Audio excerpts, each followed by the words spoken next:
Bienvenue sur notre chaîne YouTube. Découvrons comment l'histoire biblique de Melchisédek et les sacrifices d'Isaac révèlent des secrets sur le sacerdoce royal et son impact durable sur la foi et la destinée d'Abraham.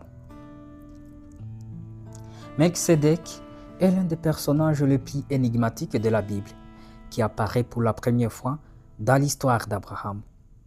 Il s'agit d'un roi prêtre mystérieux qui règne sur une ville qui s'appellera plus tard Jérusalem et il proclame la bénédiction de Dieu sur Abraham. Dans cette vidéo, nous examinerons comment Melchisédek se positionne dans le contexte plus large du thème biblique de l'avènement du prêtre royal. Figure énigmatique de l'Ancien Testament, Melchisédek intrigue autant qu'il fascine. Roi de Salem et prêtre de Dieu très haut. Il apparaît brièvement dans la Genèse, mais son importance dépasse d'élouer l'épée des versets qui lui sont consacrés. Dans Genèse 14, Melchisédek surgit après la victoire d'Abraham contre le roi ennemi.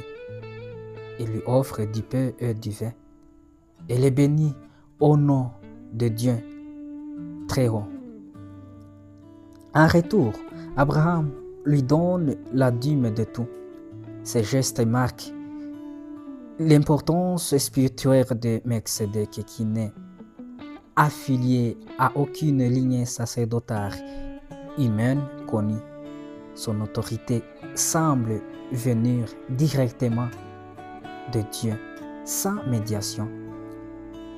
Le psaume 110, souvent attribué à David, relie la figure de Melchisédek à celle du Messie. Dieu prêtre pour toujours, à la manière de Melchisédek. Cette station est reprise dans l'Épître aux Hébreux, où l'auteur développe une théologie selon laquelle Jésus-Christ accomplit et surpasse les sacerdoces lévitiques. Le Christ est alors perçu comme prêtre éternel, selon l'ordre de Melchisédek, un prêtre roi, sans commencement ni fin, médiateur d'une alliance nouvelle. Dans cette ou dans la tradition protestante, le Melchisédek est élu comme une préfiguration du Christ, à la fois roi et prêtre porteur d'une bénédiction universelle.